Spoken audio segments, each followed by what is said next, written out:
ইয়েমেনিদের একদিকে যেমন দেহে মনে রক্ত ঝরছে, আরেকদিকে দেশটির সশস্ত্র গোষ্ঠী হুথি ইয়েমেনে হয়ে প্রতিপক্ষদের উল্লেখযোগ্য জবাব দিচ্ছে। নিজেদের সার্বভৌমত্ব রক্ষা সহ ফিলিস্তিনিদের স্বাধীনতাকামী চেতনার প্রতি সংহতি জানিয়ে তারা এই জবাব দিয়ে যাচ্ছে। হুথির অন্যতম উদ্দেশ্য ইসরায়েলকে কার্যত সব দিক থেকে অচল করে দেয়া, যতক্ষণ পর্যন্ত গাজায় সহিংসতা না থামায় ইসরায়েল। সুনির্দিষ্টভাবে ইসরায়েলের নৌ ও আকাশপথ অবরোধের ঘোষণা হুথি আগেই দিয়ে রেখেছে। ছোট ছোট সাফল্যও আসছে তাদের। এবার ইসরায়েলের ভূখণ্ডে দেশটির মিত্র যুক্তরাষ্ট্রকে ভড়কে দিয়েছে হুথি। রুশ বার্তা সংস্থা তাস, ভারতীয় সংবাদ মাধ্যম টাইমস অফ ইন্ডিয়া এবং চীনা সংবাদ মাধ্যম সিনহুয়ার প্রতিবেদন অনুযায়ী হুথি ছোড়া একটি হাইপারসনিক ব্যালিস্টিক ক্ষেপণাস্ত্রের কারণে ইসরায়েলের প্রধান বিমানবন্দর বেন গুরিয়নে নামতে পারেনি মার্কিন সামরিক পরিবহন আকাশযান এবং বিমান ওঠানামা সহ বিমানবন্দরের কার্যক্রম স্থগিত ছিল।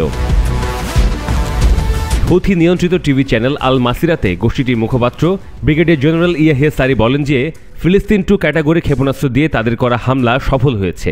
তাদের লক্ষ্যবস্তু ছিল বেন গুরিয়ন আন্তর্জাতিক বিমানবন্দর এবং আঘাতের আতঙ্কে মার্কিন আকাশযান অবতরণের সিদ্ধান্ত প্রত্যাহার করতে বাধ্য হয়।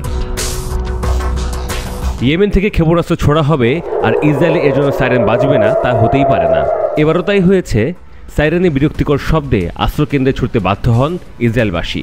ইসরায়েলের প্রতিরক্ষা বাহিনী আইডিএফ জানায় ইয়েমেন থেকে ছোড়া ক্ষেপণাস্ত্রের কারণে ইসরায়েলে কয়েকটি অঞ্চলে সাইরেন বাজাতে হয়, তবে ক্ষেপণাস্ত্রটি শনাক্তের পর তার প্রতিহত করা হয়েছে বলে দাবি করে আইডিএফ।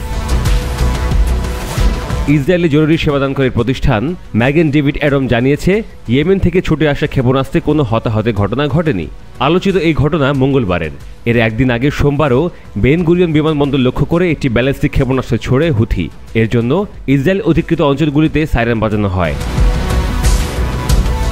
আইডিএফ তখন জানায় সোমবার সন্ধ্যায় ইসরায়েলের মধ্যাঞ্চল আল কুদস এলাকা, বেশ কয়েকটি পশ্চিম তীর বসতি এবং দক্ষিণ সেক্টরের কিছু এলাকায় বিমান হামলার সাইরেন সক্রিয় করা হয়। ক্ষেপণাস্ত্রটি আকাশ প্রতিরক্ষা ব্যবস্থা দিয়ে প্রতিহত করা হয় বলে দাবি আইডিএফের। ইসরায়েলে প্রায়ই ক্ষেপণাস্ত্র হামলা চালায় হুথি। তাদের মূল লক্ষ্যবস্তু বেন গুরিয়ন বিমানবন্দর।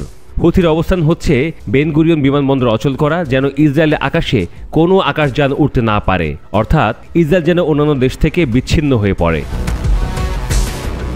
গাজায় ইসরায়েলে গণহত্যামূলক আগ্রাসন তীব্র হওয়ার পরিপ্রেক্ষিতে ইয়েমেনি বাহিনী লোহিত সাগরে কৌশলগত গুরুত্বপূর্ণ সামরিক রুট অবরোধ করে, যাতে ইসরায়েলের সামরিক সরঞ্জাম পৌঁছানো ঠেকানো যায় এবং আন্তর্জাতিক সম্প্রদায়কে গাজা চলমান মানবিক সংকটের ব্যাপারে পদক্ষেপ নিতে বাধ্য করা যায়।